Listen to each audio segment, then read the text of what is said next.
All right, welcome back to the podcast. I am Audrey Rindlisbacher, and today we get to spend a few minutes with Karen Bates. Before we get into our discussion, please go ahead and like and subscribe and leave a review, share it with a friend. That helps us grow and get the message out about truth, making us free. I know Karen Bates because she was a student in the Mission Driven Mom Academy a few years ago. But then our friendship grew and blossomed. I became involved in the projects that she's involved with, and I went to Mexico with her, and that was amazing. And so we just became better and better friends. The work that she's doing now is vitally important. They're just getting started. And I would love for all of you to know her, to understand better how she got where she is and the work that she's going to do moving forward. And then if any of you feel inspired to support her in any ways, she will let you know what some of those ways are. Then you can get involved in her mission work. But she's an amazing woman. Her story is super inspiring. So I'm super excited for her to share it. So, Karen, go about telling your story the way that you would like best to tell it, whether you want to go way back or you want to start with where you are now, and then tell us how you got there. Well, thanks for having me, Audrey. This is so fun to be here. I was getting kind of nervous before the podcast, and then I thought I'm just speaking with a friend and a bunch of other friends that I haven't met yet, Ah, and it's going to be okay. totally. We're all just struggling through life trying to figure things out together. So For it's neat to sure. be For able sure. to do this. But I think I'll start with a story just because it had such an impact. It's kind of before a lot Yeah. of this started happening. But Yeah. I'd been writing a blog about just educational principles and things that I was learning through homeschooling and reading a lot of books. And I started having this thought come into my mind about writing it down like in an orderly fashion, like in a book. And it would kind of every once in a while come to me, and then I would just kind of dismiss it and think I don't have time. I'm trying to lead this homeschool group, and I have kids I'm homeschooling, and it's just a busy time of life. So So I would pause just dismiss one it. second, Karen. So this is how long ago? This was, oh, 6 years ago? Okay. And you had how many kids? 8. Yeah. Nice. And you were homeschooling all of them. hmm Yeah. Okay. And leading a homeschool community as well. hmm Yeah. Okay. Keeping Awesome. us busy. Okay. Keep going. Yeah. Yeah. And so I went to a religious building of our church. We call it a temple. And as I was coming out, I, this thought popped into my head again. And I was like, oh, maybe I should take this seriously because it's happening at a time when I'm feeling like close to God. But I Mhm. was like, where's the time? So I got in the car and I turned on the the music, and the song called Gethsemane came on. It's just like cello song by Rob Mhm. Gardner. And it's kind of just describing the suffering of Christ. And I remember the very distinct thought, like if Christ was willing to pay this price for you, he must know more about what you're capable of doing and your potential than you do. Mm. And that kind of just like was a thought that struck me that kind of led the way to be able to do a lot of these other things that just like, Wow. okay, I must be able to do more because of that suffering than I think I can actually do. And so I Wow. started getting up early and working on that, and it eventually came to be. And so that was one of the defining things that started me on this journey. Because of that book, I made a class and I started teaching this class, and I charged for the class. So I started making a little bit of money, and I thought, what do I want to do with this? And what I wanted to do more than anything was go on a service trip with my family, a dream I'd always had. And so that's what we decided to do that Christmas for our Christmas present. We were going to go do the service trip in Tijuana and go visit an orphanage. So while we were there, I was just so impacted by the kids. They were so just ready to serve in any way. I remember just asking, where can I really fill my water bottle? And 3 young men stood up, oh, let me get that for you. They were just so anxious to serve and just needed love so badly. And I think I was specifically impacted it in a deeper way because my mom had been an orphan in Mexico. And so I saw her in each of them, Mm. this need to be loved, this desire to belong to a family, this desire to just fit in, and to have someone care about what you're thinking, what you're feeling, just those kind of Wow. things. And I saw that in all of them. As we were leaving, we said goodbye to the kids, and I was just so sad. Like we got in the car and I just cried. And I remember another pivotal moment for me as I prayed. I said, Father, I'm willing to do anything, just whatever it is that I can do for these kids. Help me know what it is and help me just do it. I want to know what it is that I can do because I can't just leave and go back to regular life at this point. Like I was too deeply into this by now. And Yeah. so we're driving home, and I had a couple of thoughts. And one of them was to just let them know, like my mom always said, it just makes such a difference to know one person cares. Like if that was in her life, she had a leader in her church that started showing interest in her well-being, and that meant so much to her. Like she just that helped her be like, okay, maybe I'm worth being cared about. And so I thought, okay, I could at least write them each a letter. So on the way home, I started writing each child a letter, just letting them know that I cared about them and some of the gifts I saw in them and stuff. And then the other thought was, I need to get more people out here because these kids need so much love, and I can, only come so often. But if we can get more people coming out, then they can have a lot more of that love that they need. Yeah. So I thought, okay, with this class I'm teaching with my book, I can turn that into a humanitarian school, and we could start like doing entrepreneurship projects and different fundraising things and start getting more families out to visit this orphanage. And so that's what we started doing. We created this school, called it Find Your Path Academy, and started getting families. We would do projects and plays and collect money. Families would go out, and we started visiting kids more often. So we grew in these relationships with them because we just had more and more people coming, and we were able to go more often because of that. And the more we got to know them, we got to know a lot more of their backstories and some of the issues that especially the teenagers face in this environment. Because it's big dorms, a lot of rules, and a lot of just needing to make sure that you are staying on top of the rules and doing what you're told. And just because there's not enough caretakers, right? It's the Yeah. best they can do. And Yeah. a lot of times as a teenager, you have teenagers, they need to be heard, they need to be listened Yeah. to. Yeah. And so they struggled a lot with that. And I would, every time I'd come back, a couple of more kids had run away, and it was rough. It was rough to not know where they were. And then a lot of them would start to contact me.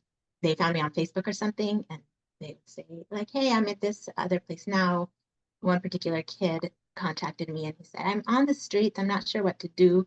I just know I can't go back because they'll put me in a rehab center and those places are rough, but I'm hungry and I don't know where to go. And Oh, here I am in wow. Utah, and I'm like, I wish I could be there to do something, like to help you Yeah. in some way. And this kid he was only 13, but he was really mature for his age. And Mhm. every time we would have a devotional with them, we started going in the summers for like a month. We did that for a couple summers, and we would have these summer programs or do devotionals with them.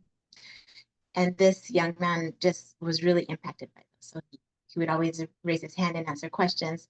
He asked if we could memorize the child's prayer. Like he really would gravitate to, he wanted to be good, but Mm. he didn't feel like he could in this environment because he was often angry at the way he was treated. Mm. He needed help, and I wasn't sure how to help him. I just tried to give him advice. Just said, well, the orphanage is better than living on the streets. And what's going to happen if you stay on the streets? You'll probably end up in a worse situation, and the places to live there are not safe. And he Yeah. said, okay, I'm going to turn myself in. There's a lot of cops around where I'm at. I'm just going to go turn myself in. Hopefully, I can see you again. I'll be most likely at this rehab center, and Mm. thank you for all you've done for me. And then that was the last I heard of him. I did hear that he did end up at one of those centers, but it was more and more kids like this that would contact me. I'd find out what they were doing, and I just thought if we could be in Mexico, like we could do something for them. Like from out here, I feel like we can. I mean, we did some fundraisers and tried to find things that the orphanage needed, but what I felt they needed most was to be heard, to have these opportunities to pursue the interests they had, and to make an impact for good. They really, like all the ones I met, really wanted to just make the world better. They wanted to break these cycles. They didn't want to be the same kind of people that their parents were. Yeah. Oftentimes, they were in these orphanages because their parents were in addictions and they Yeah. couldn't take care of them. They wanted something better and different. But often when they would go back out into the world, that's what they knew. They didn't really know how to do things in a different way they had taught. So they would go back to these patterns. And I thought in my heart, I thought if we could just live in Mexico. But whenever I would bring it up to my family, they were like, well, that's impossible. My husband's job is in the United States and he likes it and he can't work remotely. He's a therapist. So that's like a hands-on thing. And we have a life here. And so it just seemed like an impossible thing, but it would come into my mind every once in a while. We could do so much more if we could provide something there, because obviously we can't bring them to us as much Yeah. as I would like that. I did look into Yeah. adoption a few times, and that was it's really difficult for Mexico. So, Yeah. and it wasn't going to make the impact for all of the kids that I wanted. Sure. to make, you know? Sure. And so um, I think that drive home, that prayer, that sincere prayer just started something. I can't even explain exactly what it was, but because it was so sincere, um, the something happened that just made the ball start rolling into a direction where this would be possible. Mm. But as I was looking into options of what to do, I thought maybe we could go sometimes in the summer. That's what we started doing, creating different programs, figuring out ways to help these kids. And every once in a while, I would say, but if we lived in Mexico, and we're like, oh, here you go again. And Yeah. so I kind of just stopped at that. And then one day out of nowhere, this was this huge surprise to me. My husband sends me this email, and the subject line said, it's time to go. And so I started reading it, and he said, I've been praying about this. And if this is something that means this much to you and that you really want to try, then we should just go and try it as a family. Let's just all go and see what we can do. And so that was a huge Wow. miracle because that was so unexpected. And so he just decided to take that leap, and we just sold our home, we sold our stuff, and we went to a couple internships first. So we did an internship in one orphanage in Tijuana, another one in that same orphanage that we often visited. And then we moved to Quintana Roo, which is where we bought land. So we had bought the land a year earlier after deciding to do this. Planning to move out there. The house wasn't finished. There's a lot of things that did not go as planned. So Mhm. it's interesting to see these miracles and to see what happens, but there's also so much opposition and so many things that just you're not expecting. So we thought we would have a house. We didn't have a house yet. We thought we had such a logical plan. We were going to sell our home, and with that money, we have enough to start a ropes course business. Benjamin Allen from Class Ropes Course said, I can come and build the ropes course. I'll just donate my time and all of my people if you just want to buy the equipment, which was a Wow. huge, amazing thing. And we decided to buy it at cost, and he got a lower cost than because he builds ropes Wow. courses. And Yeah. so we said, okay, we can have a ropes course business. And they quoted us a price on the house. And then we'd still have 3 months of like savings where we could start the ropes course business and have an income for our family as we started to grow this thing. So it seemed very logical. Mm-hmm. And then we got to, to Mexico, and the house wasn't done. And so we found this old abandoned restaurant they let us rent, and we decided to clean it out and live there while we waited for the house to be finished. And then everything started costing more. But we didn't realize this material, we needed these materials. Mm. So there was just, with probably any building project, it ends up Yeah. costing more than you think it's Yeah. going to cost. Yeah. By the time we had the house with all these extra expenses that were added on top of it, we had no power, like no electricity. We just had the house. And in order to get electricity, because we were so far from the city, we had to buy solar panels. And we were out of money at this point. And so we're like, well, we have to use the credit card. We're going to need power. Like we can't just live without electricity. Yeah. Yeah. So we did that. And at this point, my husband started to really worry. He's like, well, I don't have a job and I don't have a savings and our kids need to eat and I have a credit card debt I need to pay back. Like I need to go to Oh, the US and work. And so that's what he decided to do. So out of this last year, he was gone from home about probably close to 9 months out of the year while we were in wow. Mexico trying to get this started. And there was just a lot of little things that kept um, blocking the process, right? So um, there was like our road got super muddy, so you couldn't access the ropes course even if you wanted to, and so we couldn't Wow. really get that going. But there was so many miracles, so that was incredible to see because I think for my husband especially, he needed to see that God's hand was in this Yeah. in a very real way, you know. And Mhm. so there was a time when Benjamin Allen was going to come with the ropes course equipment. He got stuck at the border, and they said you actually can't take any wood across the border. It's against the law unless you have this permit, and it takes about a year to get. And he said, I've crossed before, but they're like, this is a new rule. And so he had all of these poles that he was going to use to build our ropes course because he had come out and he had seen what we needed. He said, you're going to need long poles. Yeah. And they tried 3 different times to cross the border, and each time they turned them back. So he said, Mm. I'm just going to have to leave the poles and I'll take the rest of the equipment and just start looking for trees or something, you know, that we can build Yeah. the ropes cars on. Pray for a Yeah. miracle. Yeah. And so they're driving across Mexico, all the way from Utah, him and my dad, in 2 different trucks with all of this ropes course equipment. And meanwhile, we're like, okay, we're gonna have to find some trees, and the trees on our property were pretty small. Yeah. We hadn't seen anything big enough to be safe. for a ropes course. So Sure. we're like, we're gonna have to go look. So we go on several different hikes. We took a guy with a machete to get us through the jungle to go Oh find so my we could find plenty of God. trees. And a couple of Ben's workers showed up before Ben because Ben was driving. They took an airplane, and because he got stuck at the border so much, they showed up before him. And they're like, well, let's go see what we can find. Maybe we can find a place for that low course at least to do some kind of low course activities. And we had this guy guiding us, and the storm started to come up. He's like, oh, we better stop. When storm gets like this, as trees are going to start swaying, you're going to get branches on you. It's dangerous. We should go. And I just had this feeling like I had remembered seeing a bigger tree on the other side of where we were. And I said, can we just go look on this other side? I just want to see it. He's like, well, you guys can go, but I'm heading home because this is dangerous. And Mm, we're like, okay, but we felt like we were on this time crunch. We couldn't just take days to find these trees. We had to find mm. something before eventually we got there. So we went around where I remembered seeing, and we had a couple other guys come with us that could help guide us. And I took a wrong turn, like where I had seen the tree. I went Hmm. before it, and there's another little path. Like, I think it's around here.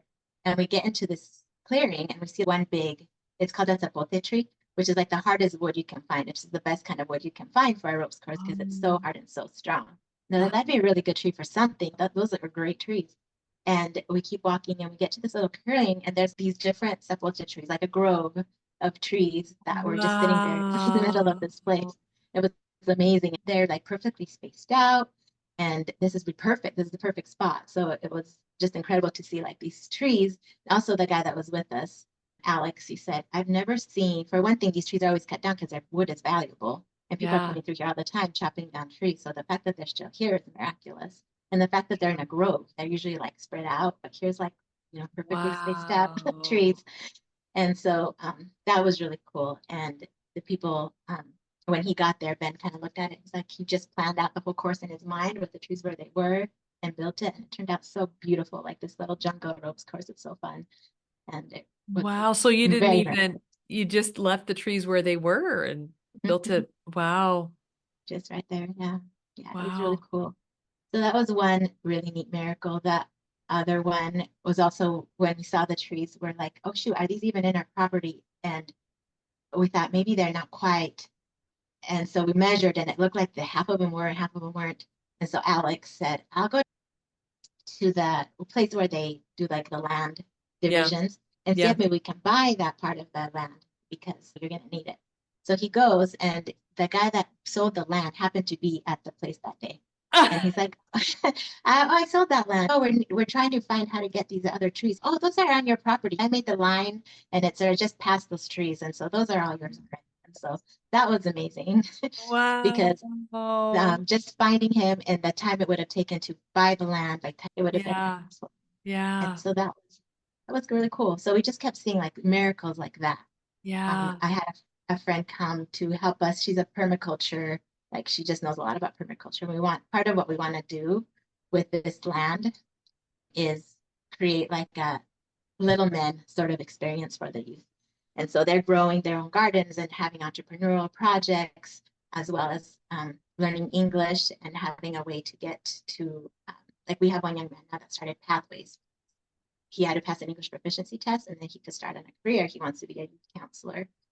And so to have these opportunities, ways that they can either start a business or have a career path that something that is in accordance with their personal mission that Yeah. they're interested in. So to help them Yeah. find that through nature and through their studies, Yeah. reading the classics and finding principles and all those things that you have done so well in teaching me is what we were hoping for them. And so Janelle came and she was going to help us kind of plan out some permaculture things. And she happened to schedule her flight at the same time this homeschooling group decided to come. And so she got there like a couple of days before them and she's like planning things out. She's like, well, this is going to take a while. But then this homeschool group gets there, there's 20 of them. And so they're like, oh, we can do that. So they started planting the trees and having all these things that she had planned to do that would have taken us months to do. They did in a week. Yeah. So just people Wow. coming at the right times in the right order to get the projects and get it done. Like Yeah. another example was this family showed up out of nowhere. They were visiting Cancun and they heard about us. There was a KSL article that came out and they're like, oh, we want to come help for a day. And it happened to be the day that we needed a lot of men to lift these biodigesters to go into our property. And so they got there, they helped us lift them when we needed them, or helped us dig the hole, buried again and stuff. So just, I don't know, you saw God's hand so often in these little things Yeah. to get us to where we needed to be.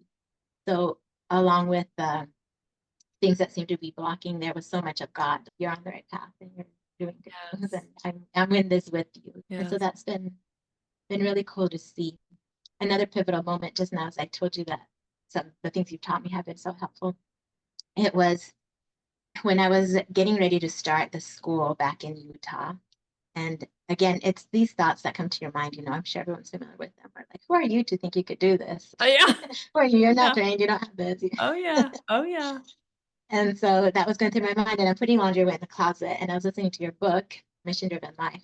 And you're saying something about Corey. I can't remember exactly what it was at the time. But then again, this thought hit me. If she could do that, to have that much courage, I can certainly start school. That's nothing compared to what Corey's doing. And so there's just these little nudges, I think, that Heavenly Father sends you just at the right Yeah. times and in the right way when you need to hear them that propel you to the next little step. Because, 6 years ago, deciding to move to Mexico and start a school would have been like way out of my even thought process. But little by little, this seems like the next right step. And so that's where we got to that. So what we've been doing this last year is just trying to build that foundation. We have our house ready and Bill was gone a lot.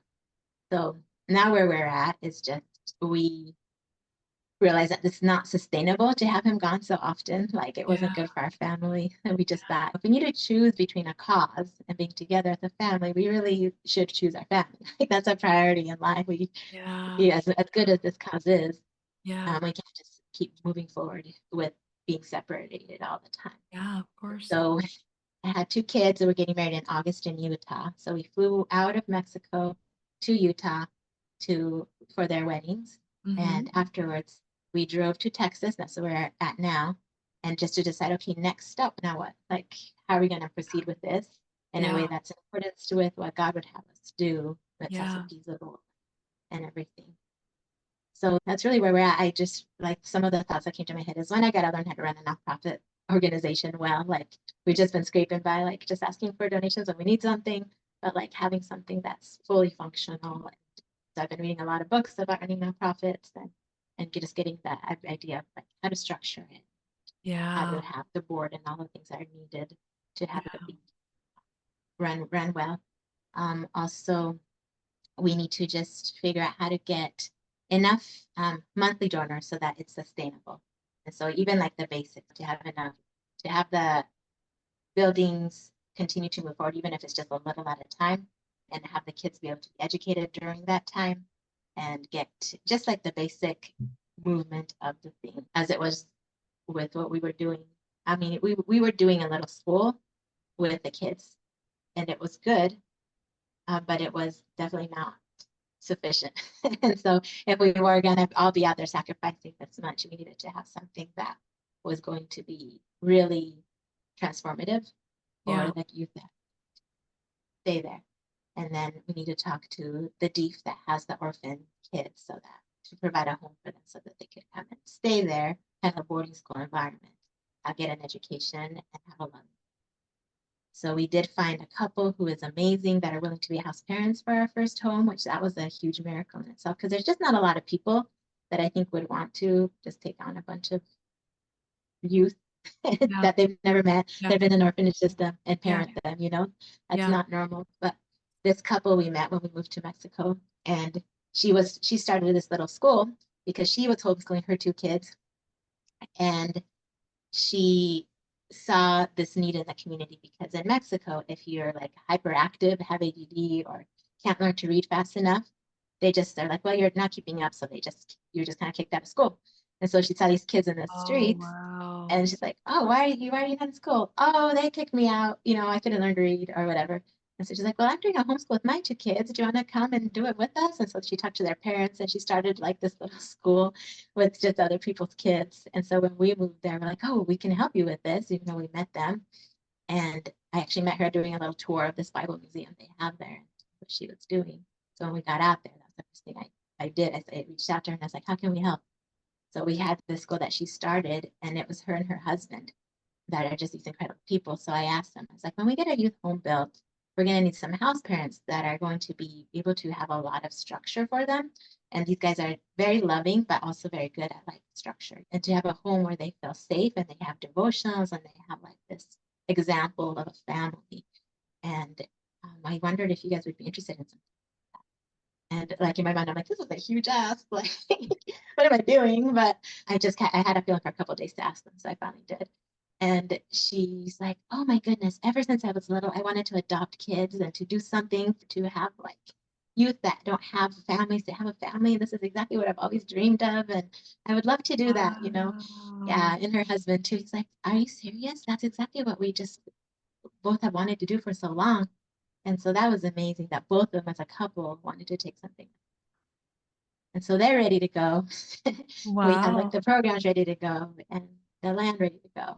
So now we're just in the process of, okay, now we've got to find enough monthly donors and donations to start this first home and get things rolling. So I think the foundation's kind of been laid with the people and the things, and it's time for phase two.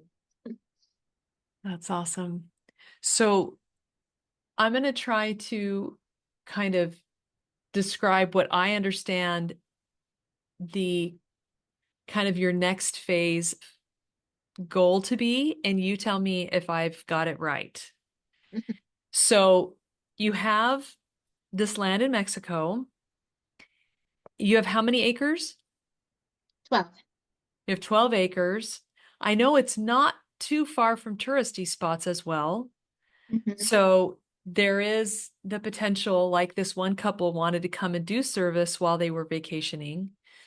So you have this property, you now have a ropes course on it, and you have a functioning home on it. And the point that you would like to get to is to build phase one, maybe, is build one building for orphaned teens in Mexico that this couple would be the house parents for, and then work with the state. You already know, like, do you already know that the state will let those kids come to your place? What's the process for approval for that? We have talked to a couple of people, and it's just making sure that it's safe. So they'd have to come in and check things that are safe and things They like just do that. So it's inspections and things. That's all they care about. inspections. Yeah. Hmm. Okay. Sure. So you would build this house, you would get it approved with the state, with Mexico, and perhaps even bring people in to do the ropes course and bring in income that way. You've had volunteers come and you've brought in some income that way with volunteers. The kids I know don't come with any money. The state doesn't provide that. No money follows them. Like in the States, money follows foster kids, but in Mexico, that's not the case. And so if these kids are going to come to you, then you're going to run them through. I looked through the first journal. You've been building out a series of journals that's an every single day activity of a little bit of reading and answering questions that takes them down a path of kind of connecting better with God, understanding themselves better, increasing their self-knowledge so that they have a little bit, that kind of seemed like that was what was, making them think a little bit differently about the world, think a little bit differently about how they could be in the world and be inspired by the stories of others and connected and plugged in better to God and things like that. And so part of the curriculum that they would have with you would be to go through this program that you've been developing. And I think it's cool because I noticed every week you've got a principle that you're focused on. They're introduced to this theme, and then the theme runs throughout the week, and they're interacting with that theme in different ways. It's very readable. It's very easy. I could see it's just a few pages a day of reading, so they could get through that and probably read it and journal in less than half an hour. And so logistically, what happens for the rest of their education? Do they then go to a school near your property? Do you bring in tutors and give them the other subject matter? Do they need to get some kind of diploma so that college could be a possibility? Like, what happens for them? I know that because of your framework of belief and even just the way the journal's laid out, that a connection with God is going to be part of their journey. That's going to be something that you encourage and that is part of their education. But tell us a little bit more about what you think or what you hope, what you want to build in terms of the experience of these youth that they would have with you. What would that kind of look like in terms of your objectives for them, with them, and then the day to day? Yeah. So we would have tutors come in. So Joanne, she's doing the Spanish and the math and stuff like that. And basically Okay. what they do is they have their own little desk, and as they have questions, they come up. It's very kind of homeschoolish. They just come up with their Okay. questions and they get taught. So we'd have people that were there for helping them through their regular curriculum. The one she chose is an Amish curriculum to help them have God in the subjects, and it's very Okay. sweet. Okay. But then for other, so what we've been doing is we've been teaching choir and English. And so that as the kids, especially in this area, because like you said, it's very close to a lot of tourist sites, learning Yeah. English will open up a lot of doors for them Yes. Be to super be able to do helpful. it. Yes. Yeah, so the English and the choir. And then there's just a lot of sweet people in the community that we've met that have these talents they want to share. There's a guy that wants to do guitar lessons, and another lady that wants to do these like dance from the, I don't want to say Jewish, the Israel, Okay. House of Israel. Like what is Okay. that? Can't think of the Okay. right term. But anyway, so they have these different talents that they want to come and share with the youth.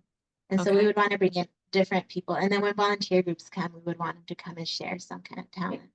Also do a theater so that they get used to like neat stories and kind of those arts sort of things. And Yeah. then start to learn about their interests and getting them the resources they need to delve deeper into those interests, whether they be books or an instrument or entrepreneurship stuff. So they can give them Right. a piece of land that they can start growing and making something with. We want to have a Right. store so they can start selling these things and seeing what works and what doesn't. The curriculum or the program that I wrote is to help them learn like how to make and keep inspired goals. And so they find ways to, they start to be led down this path, and then they start to know, okay, I'm going to try this. And then they're able to more easily start to see what their gifts and talents are and what they want to move Yeah. into and how to tell whether it's working or not and forward with it. Yeah. So that's what we wanted to get them to start doing. Right. Yeah.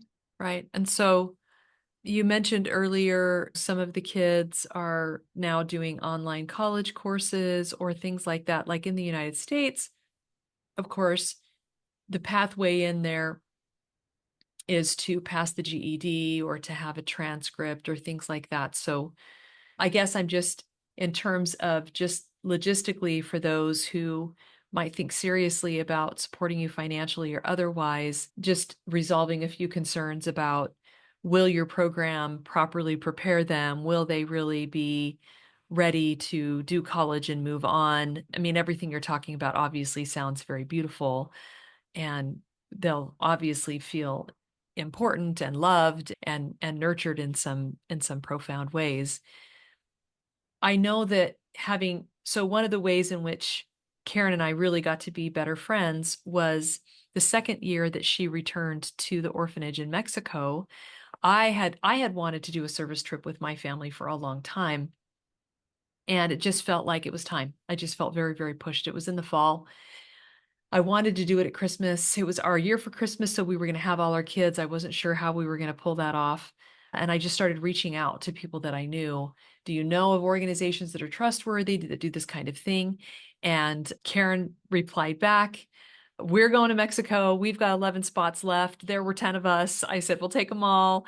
And it just worked out beautifully for us to go and spend the week together there. And, you know, because one of the things to know about these kids is, it's like Karen said, they're not always orphans in the very literal sense of that word. Sometimes they have one or both parents still living. Sometimes they're in contact with them. Sometimes their parents get them back. It's more of a foster system, but it's much it's much looser, it's much less regulated, and of course, no money follows each of these kids, and they're often street kids. They're found on the street and they're taken based on what the specialty of that orphan happens to be, of that orphanage. In the one that we have gone to in Tijuana, they don't take small children. What they do is try to keep family groups together. So the state knows if they've got a group of siblings, that specific orphanage is a good one to contact because they'll be more likely to take them. And so they all have these specialties, which is why it may seem kind of strange to those that are listening that Karen could just go down to Mexico, buy some land, build a house, and the state would let her have these kids. It seems so loosey-goosey and unregulated, but that is kind of the nature of how things work there. And as long as they've done their inspections and background checks and feel that this is a safe environment, they will allow those kids to be placed with Karen, and she'll get to capacity, whatever that is. And of course, I'm sure, Karen, that you would like to see that grow and have more kids than just the one house eventually, and have those kids go on and move out and inspire other kids to move forward in their lives as well. In the orphanage that we've gone to, they have kind of buildings in the back for the older kids. So once they've graduated out of the traditional K through 12 school system, there's a place where they can still have a place to live and some food to eat while they explore college classes. Or, for example, one young man that we connected with wanted to become a barber. My son is a barber. They really connected. He was able to give him a little bit of training. We were able to help him launch out to be able to do that. And those little small opportunities come up quite a bit, especially if you can help these kids key into something that's going to help them go beyond a minimum wage situation and give them an actual skill, a marketable skill, and some tools. For example, in the case of this young man, the ability to get clients and to keep a clientele, that kind of thing, then they really can build a different life for themselves, and they can learn from the mistakes of, or just the poor circumstances of their upbringing, the hard things that fell upon their family, whatever that circumstance might have been. They can try to use what they've been given to build something else. And so it may seem strange to some of you that Karen would just be like, let's just go down there and just kind of maverick this. But it really is the case that she has the capacity. Legally, it's all very realistic to expect to have happen. And it also is something that she knows pretty intimately how things look and feel for these kids. She's been down there for years in multiple orphanages, spending time, countless hours talking to these young men and women. And I have spent just a bit of time. We've been down a few more times to this particular orphanage ourselves, but so I have a little bit of a taste of it. Karen has really been immersed in it. You touched on your mom's experience in one of the journals. The journal I was looking through. You tell her story in a little bit more detail, that she was actually on the streets. And so you have, just in your immediate family, a very personal experience in what your mom went through, to know just how hopeless this circumstance can feel and just how much these children need. It's such a beautiful story coming full circle from your mom through you and back into Mexico, that you've been uniquely prepared to know what needs to be done, and to have the ability to do what needs to be done. And so that's why Karen's still very much at the beginning stages. She's pulling her board together, but she's proven to herself and to the people in the community down there that she's serious about this work, and that she's trustworthy, and that this can work. She's paid a price for several years now to know what can be done, what can't be done, how to go about getting those things done, and what the kids actually really need. And clearly she has a gift of connection with them, because they keep reaching out to her and they trust her. And if these kids from these orphanages are trusting her when they've had just a little bit of connection and time with her, you can just imagine what will happen when they are actually on site and get to have a relationship with her and the other people that she's training. So we really want to help and support Karen and her family and their work. I'm going to do what I can do, and I hope that those listening will see the value of the potential of what can be created here. The ropes course is available to bring in some income. Volunteers can come down to bring in some income. And I think, Karen, that you hope to set up a situation where that also can be an opportunity for people to come down and help on your property and come down and do service work as well, which would be also super fantastic. I know some groups have already come. So, with all of that said, is there anything else that you wanted to share? And then give us some more details about what a little bit of the rollout plan is and specifically where people should go, exactly what they could do right now to be helpful, and just anything else you want to share beyond that as we finish up. Yeah, to your point about the system, are they going to be able to get good jobs after this, according Yes. to the way that things are ran there? What has happened with Jonan, because she's a teacher, she can certify through elementary and junior high, which has been really helpful for them. But several of the kids we've met weren't able to even get out of elementary school, and they're like Oh, wow. 17, 18 or whatever. And Wow. so they're at this point where like, well, I can't really go back into all of that. So there is a program where they can get like a packet for 2 years, like kind of like just do it like an adult version of it to get their Oh, diploma. The oh, other option is also to go through BYU Pathways. So the young man that is in BYU Pathways now, he didn't graduate from junior high, but he passed the English proficiency test and he was able to get into BYU Pathways and start a degree for youth counseling. That's what he wants to do is counsel youth. wow. And so there's different ways to get around, like make it having like a legal diploma, although that is a possibility for those who want it. There's Yeah. programs in the government that you can get that through, but you can also go around it through in different ways depending on what each kid Good. needs. Awesome. I had a young man contact me a couple weeks ago that we met on our very first trip, and he wasn't there the second trip, so we only met him once and Mm. for like 5 days. And he was 14 at the time, and he just melted my heart because at first I would look at him and he'd just look away. He was like so shy. He's always hiding behind everyone. And Wow. towards the end of the trip, he would just follow me. Like wherever we were going, he would just follow and I'd look at him and he'd smile, like just beam. And you could tell he was just so thirsty for love. He needed it so bad. Yeah. And so when we went the second time, I was looking for him because I just wanted to see him, but he had left the orphanage. And so I was sad, but I never heard anything about him. And a couple of weeks ago, he turned 18, so he contacted me on Facebook and he's like, hey, I'm just wondering how you're doing. I'm like, oh my gosh, I can't Oh, believe he remembers me from that long ago. wow. But and he's asking about what we're doing. I told him we were living in Mexico and we're trying to do this. He's like, oh, I want to go to that school. And I said, well, we don't have a school yet, but we're working on getting it. And he's like, okay, what do I do? What do I need to do? I said, well, we'd have to say you'd have to save up for a plane ticket, and then I'd give you like a list of rules that you needed to be willing to follow. And then once we get enough funding, then you could come and we could get you through whatever it is that you want to study and stuff. He's like, okay, that's so great. Ready to go, And I just see that happening too. It's this Wow. age group, the teenage age group, where they are in this place that they have ideas. And a lot of these kids are so hardworking, especially because of the situation they grew up in. They've Yeah. learned to work really hard and they've Yeah. often had to look after their siblings. So they're very responsible and they know that they can do great things. They just don't know, like, okay, but how do I get there? Ah, And they're very clever because they've had to be very resourceful with the things. So when yes. I see them, I'm just like, wow, there's this like fountain of potential in these kids. And they just Yeah. had a little direction to guide them. And so they are just really amazing. And I think that's another thing that my mom taught me. Like I see her now.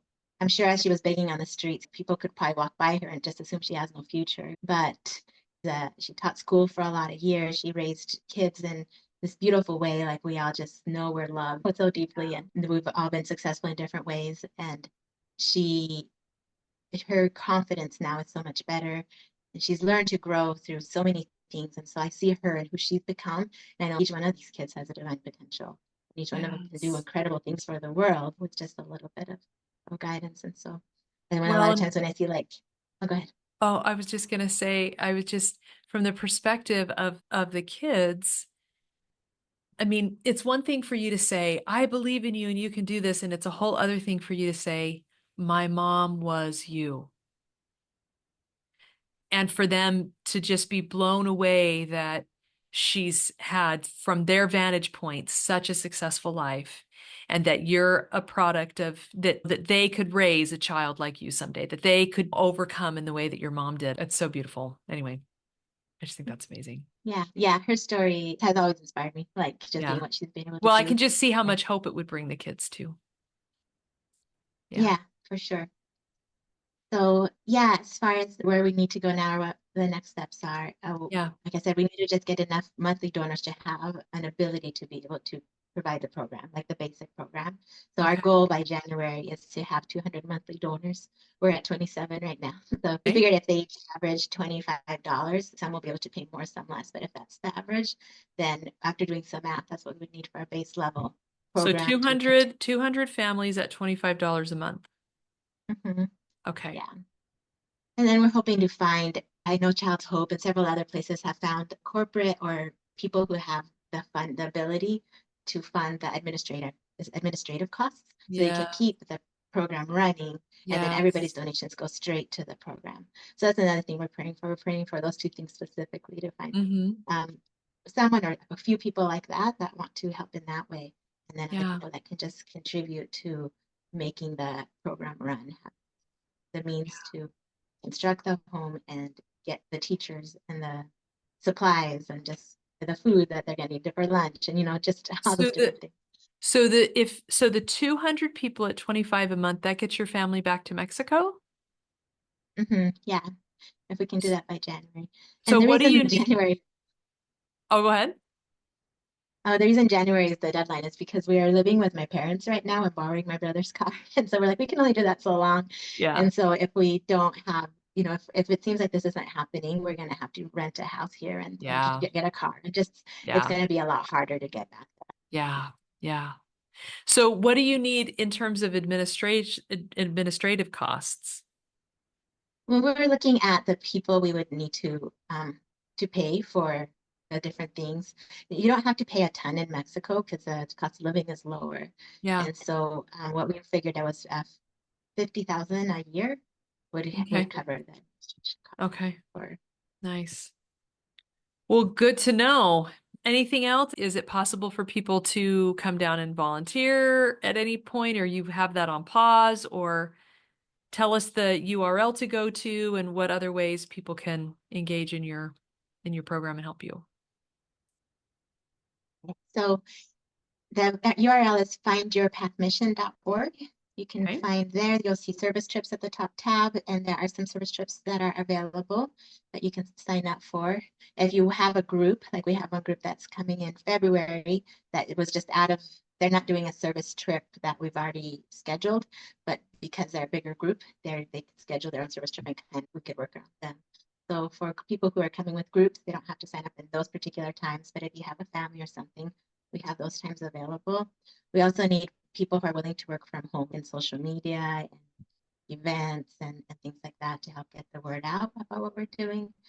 And then it would be really neat to have people be able to come out and serve in different ways. We would love someone that's into cinematography, for instance, or just to help us get some good Mhm. videos out, some good things about what we're doing. And then with the service trips, we are just working on building things or the grounds and then teaching the kids. Right now with the school, we would have the interns that stayed with us this summer or the service trips do classes with them. And so that's kind of how the on the service trips, the day-to-day life is kind of get up, we do some kind of work project, and then they teach the kids for a couple of hours, and then we would have dinner and maybe like a ropes course experience or some kind of like excursion or something in the evenings. And I got debrief at the end of the day. So that's how the service trips have gone so far. Um, How much is it but yeah, for those are the per basic. person for the service trip?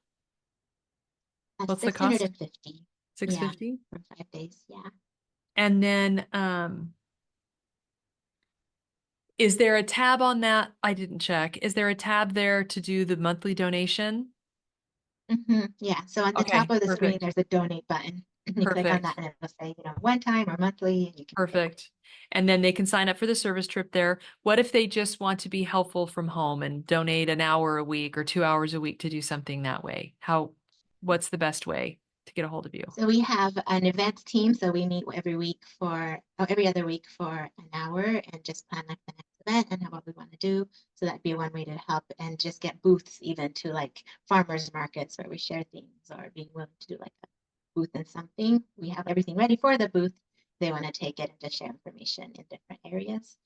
So that's one way you So can how, so would volunteer. they And there's, just, so they just, how would they get a hold of you? Just the info on your website, or what, yeah, how would they there's a let you know they volunteer want from to home. Yeah, the volunteer from home tab, and you fill out volunteer every from home? information for the Okay, volunteer. perfect. Yeah. Perfect. Okay, You so can it's also all do there. So it's contact us. self-explanatory. Okay. I forgot to Yeah. go check that before we came on, but No, you're totally good. Yeah. So that's another way. And then we have a social media and marketing team. So that's another way you could be involved. And we meet every week for an hour and just start to make plans. And this is all just getting started. And so we're yeah, still at this, but we're figuring things out as we go and yeah. trying to know how to do it. Well, that's wonderful. I couldn't commend you more highly. Of course, I don't I want anyone to misconstrue what I'm going to say, because it doesn't have anything to do with me or my programs. It's just, it's pretty amazing to have had this image, this vision of what if moms could up-level their relationship with God and gain all this self-discovery and learn to understand and live principles. And then what if they went out in the community and served and made it? And I've actually had quite a few women just recently who've been through part or all of the academy reach out to me for feedback, or just working together or whatever, in a myriad of ways, because they're out there doing things. They're founding schools, or they're working with nonprofit organizations, or they're serving on school boards, or in your case, they're starting this foundation in Mexico. It's really beautiful to just have been able to watch that journey. They were already the kind of women that would do those kinds of things. And I don't, No, but I I mean can't that. overstate the What's that? I can't overstate the impact that your work has had. I don't want to embarrass you, but the program and the podcast, and just like this constant dose of like, you can do this. Have courage. There's truth out there, and Yeah. God is with you. And just like Yeah. it's life changing. It's been transformative. So for sure, Oh, I thank you. don't think you I could be mean, embarrassed that's about why that. I don't want to make it sound like it's my program's the reason why these women do this.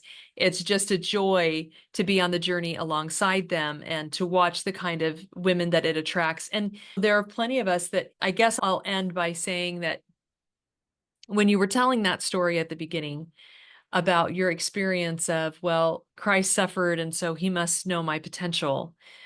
I had an experience quite similar to that. It was a little bit different, but the basic message that God sent to me was that it was a little bit arrogant of me to be self-limiting, because I don't actually know myself nearly as well as he knows me. And that when I say, I know I feel right about doing this thing, I know I kind of feel called, I know that it keeps coming back to my mind, I know that whatever those impressions are that are coming, but I just can't do it for XYZ reason. He just really tried to put us, and I still can fall back into that and have doubts and all of that, but he really tried to put a stop to that and let me know, look, I just know you way better than you know yourself. And I can open all kinds of doors that you don't have the power to open. So if you'll just take the step, then I'll just keep opening the doors. And then you don't have to be all that. You don't have to be amazing or perfect or have it all figured out. You just have to be willing to take the next step and trust me that I know that together we can pull this off. And that's how I feel about the work that you're doing in Mexico, that you're the one that's just willing to take the steps. Because one of the things I used to say to myself a lot was like, there's somebody better. There's somebody better to do this. There's somebody who's got a better education or more life experience, or they're smarter than me, or they're whatever. There's somebody better to do it, but that doesn't matter at all, because the Lord's made it clear that he's just going to take whoever steps forward. And it really is just all about being willing to be the person that accepts the call. That's what you've done, is you've given your life to him and told him that you'll accept the call. And so it's pretty bumpy. I mean, you're back in Texas for a minute Lots of bumps. and suffered a lot being away from your husband. That testing and of your determination will bring beautiful fruits eventually. And I don't know, I feel like sometimes those obstacles come so we can learn to trust him in all the little small things. so that we can trust him Yeah, into big things too. been a very refining experience, I think that's why. Yeah. So if it was easy, we wouldn't be prepared for the next step. So had to have some obstacles there. Yeah. Yeah. Well, thank you, Karen. It's a joy to call you my friend, and I'm so grateful for the work that you're doing. I know these kids, love them, and they need what you're creating. So I hope that as many people as possible will get behind the work and support it any way they And can. thank you for talking to me and for doing Yep. this. I really, really appreciate Of you and course. Of all that you've done course. for me. Of course. God bless. Okay.